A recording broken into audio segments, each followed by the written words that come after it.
Amara lived a quiet life, working as an interior designer in Lagos. Her daily routine revolved around her job and late-night walks along her street. One evening, after a particularly stressful day at work, she decided to stop by a nearby cafe for a quick coffee.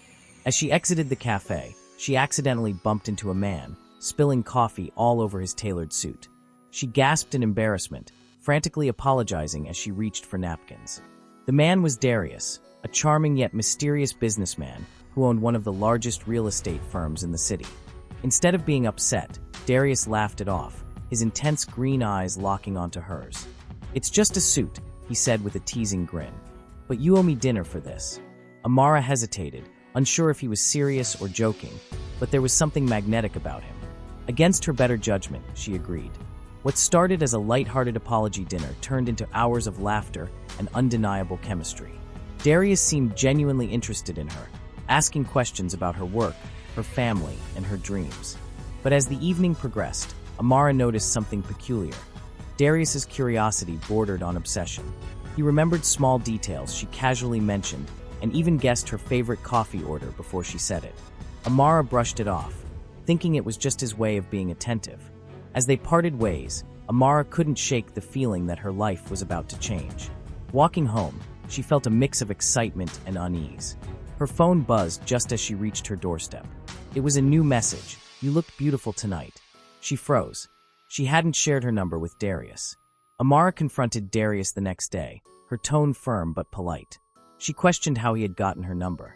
Darius's response was smooth, almost rehearsed. He claimed he got it from a mutual friend who worked in the cafe they both frequented. Amara wanted to believe him, but a nagging doubt lingered in her mind. How could someone she had just met be so resourceful? Despite her reservations, Darius didn't back off.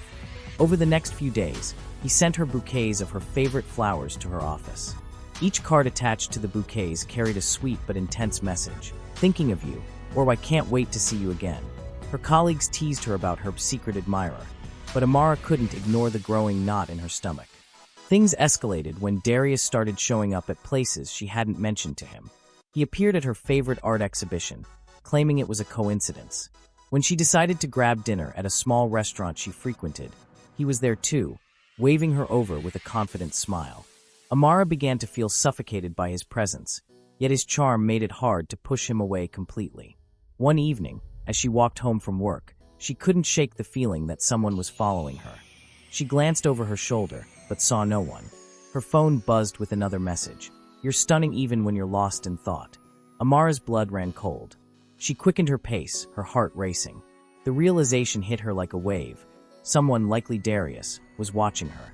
Amara decided she needed answers. She confided in Jason, her tech-savvy childhood friend, about her suspicions. Jason, ever protective, immediately offered to help. Within days, he had dug up information about Darius. What they found left Amara shaken. Darius had a past that wasn't as pristine as he made it seem.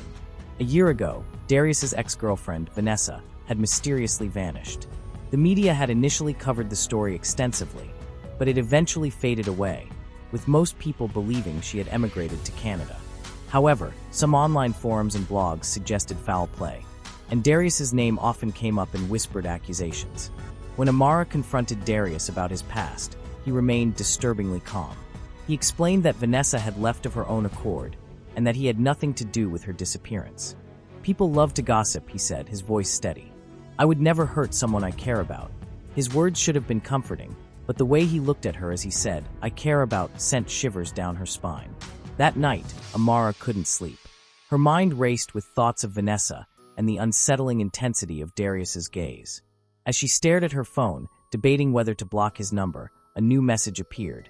"You can't run from me, Amara." Her hands trembled as she read the words. The charming facade Darius had built was starting to crack, and Amara knew she needed to act fast. Amara's attempts to distance herself from Darius only seemed to fuel his obsession. He began showing up unannounced at her home, claiming he was just in the area and wanted to check on her. Every time she tried to assert her boundaries, he would twist her words, making her feel guilty for doubting him. One evening, Amara decided to test Darius. She lied about her plans, telling him she was traveling out of Lagos for a work project. In reality, she stayed at a friend's apartment across town. For the first time in weeks, she felt a semblance of freedom, but her relief was short-lived. The next morning, as she arrived at her office, Darius was waiting for her outside. He leaned casually against his car, his expression unreadable. "Why didn't you tell me you were back?" he asked, his voice calm, but his eyes blazing with something Amara couldn't quite place. Her heart pounded in her chest. How had he known where she was? She hadn't shared her location with anyone except her friend. Amara realized she was dealing with someone far more dangerous than she'd initially thought. She decided it was time to involve Jason again. Together, they began devising a plan to escape Darius's grip, but Amara knew it wouldn't be easy. Darius wasn't just obsessive, he was calculating and relentless, and he wasn't going to let her go without a fight. Amara and Jason worked tirelessly to come up with a plan that would ensure her safety. They decided to start by disabling any means Darius might have to track her. Jason examined her phone and discovered a tracking app that had been secretly installed. Amara's stomach churned as she realized how deep Darius's obsession ran. Jason removed the app and replaced her phone's SIM card to prevent any further intrusions. Next, they agreed that Amara should leave Lagos temporarily. Jason suggested she stay with his cousin, Ada, in Port Harcourt. Ada was a no-nonsense woman who ran a secure apartment complex with strict security measures.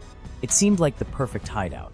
Amara packed her bags discreetly, leaving her apartment under the cover of darkness. Jason drove her to the bus terminal, taking a circuitous route to ensure they weren't being followed. The journey to Port Harcourt was tense, but Amara felt a glimmer of hope as the city's skyline came into view. For the first time in weeks, she felt she could breathe.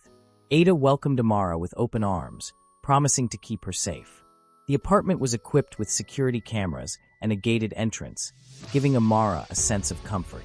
However, she couldn't shake the paranoia that had taken root. Every time her phone buzzed, she felt a jolt of fear, expecting to see Darius's name. One evening, as Amara sat on the balcony, she noticed a car parked across the street. It had been there for hours, its engine idling.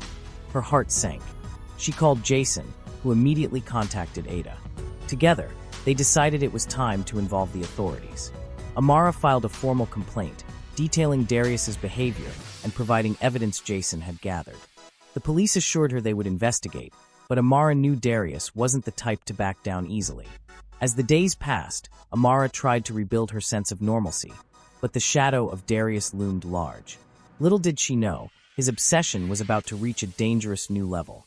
Amara thought she was safe in Port Harcourt, surrounded by Ada's high-security measures and Jason's constant vigilance.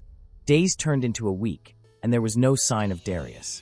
She began to relax slightly, enjoying Ada's warm company and even helping her with chores around the apartment complex. For the first time in a while, Amara felt a semblance of normalcy creeping back into her life. One evening, as she scrolled through her social media feed, she noticed a new follow request from an account with no profile picture. The username, Always Watching, sent chills down her spine. She immediately showed it to Ada and Jason, who advised her to block the account. But something told Amara this wasn't just a random coincidence. The next day, a delivery man arrived at the apartment complex with a bouquet of roses. "For Miss Amara," he announced confidently. Amara froze, her pulse racing. She hadn't told anyone in Port Harcourt her full name, and only a handful of people knew her whereabouts. The card attached to the flowers read, "You can't hide from me." Panic engulfed Amara. Jason contacted the police, who promised to increase surveillance. Ada, ever protective, doubled security at the complex. But Amara felt the walls closing in. How had Darius found her? Was he using someone on the inside to track her movements? The paranoia began to consume her, making it difficult to sleep or focus on anything else. One night, Ada received a call from a private number.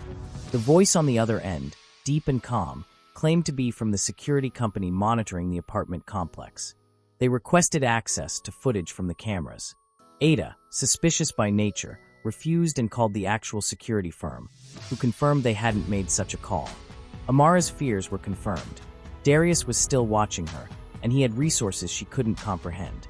Jason, determined to protect her, suggested they relocate again, but Amara wasn't sure running would solve the problem anymore. She realized she needed to confront Darius head-on, or risk being hunted forever. As the shadows of the night deepened, Amara sat on the edge of her bed, clutching her phone. Her mind was torn between fear and resolve. The next message she received solidified her decision. Soon, we'll be together again. You belong to me. Amara's days in Port Harcourt were a fragile balance of trying to live normally while staying vigilant. Ada's secure apartment complex provided some comfort, but her mind was constantly on edge. Every time she walked past a window or heard footsteps outside, she couldn't shake the feeling that Darius was near. One afternoon, as she was helping Ada organize the apartment's storeroom, Jason called. His voice was tense. "Amara, I found something," he said. "Darius isn't just tracking you physically. He's been monitoring your online activity. He's hacking into everything." Amara felt her knees weaken. "How?" "I changed my phone, my SIM card, everything." Jason sighed. "He has resources we underestimated. But don't worry, I've locked him out for now. We just need to be careful." Later that evening, as Amara sat with Ada and Jason discussing their next steps, there was a knock at the door. Ada frowned. "I wasn't expecting anyone," she said. She peeked through the peephole and saw a delivery man holding a parcel. Reluctantly, she opened the door, but the delivery man handed her a letter instead of a package. The letter was addressed to Amara. Her heart sank as she opened it. Inside was a single piece of paper that read, "You can't hide forever. I always find what belongs to me." Ada immediately called the police, but Amara felt as though time was running out. "He knows I'm here," she whispered. "What if he's already in the city, watching us?" The next day, Jason set up additional security cameras and began monitoring them in real time. That night, around 2 a.m., the motion sensors picked up activity near the complex's gate.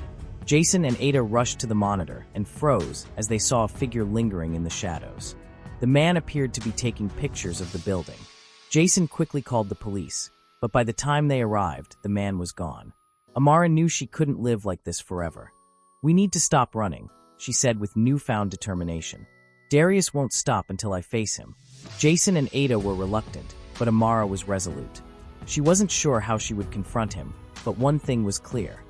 The game was far from over, and she was ready to take control of her life again. Amara's days in Port Harcourt were filled with anxiety, but she refused to let fear control her. With Jason and Ada's support, she tried to focus on work and find a new rhythm. Yet, the feeling of being watched lingered, and she knew it was only a matter of time before Darius made his next move.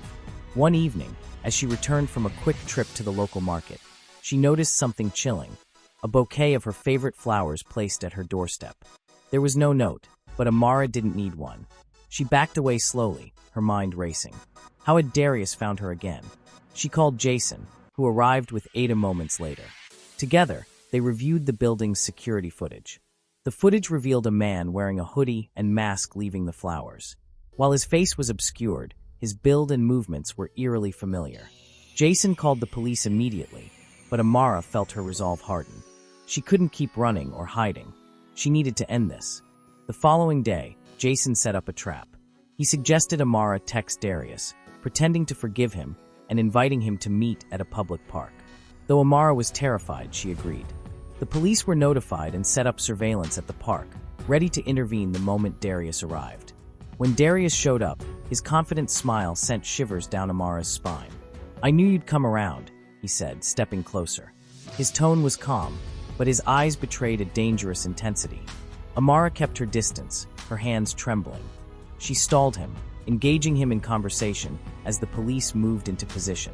"I don't belong to you, Darius," Amara said firmly, her voice breaking slightly. "You need help, and I hope you find it, but you have to leave me alone." Darius's expression darkened.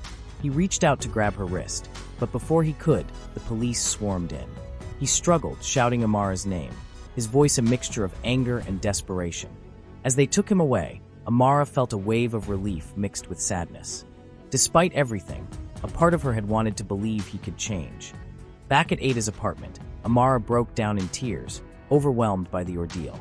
Jason and Ada comforted her, reminding her of her strength and resilience. Though the scars of Darius's obsession would take time to heal, Amara knew she had taken the first step toward reclaiming her life. As she gazed out of the window that night, watching the city lights twinkle, Amara felt a renewed sense of hope. The nightmare was over, and she was ready to embrace the future, one where she could finally live without fear. Thank you for watching. Kindly like, comment, subscribe, and share for more videos.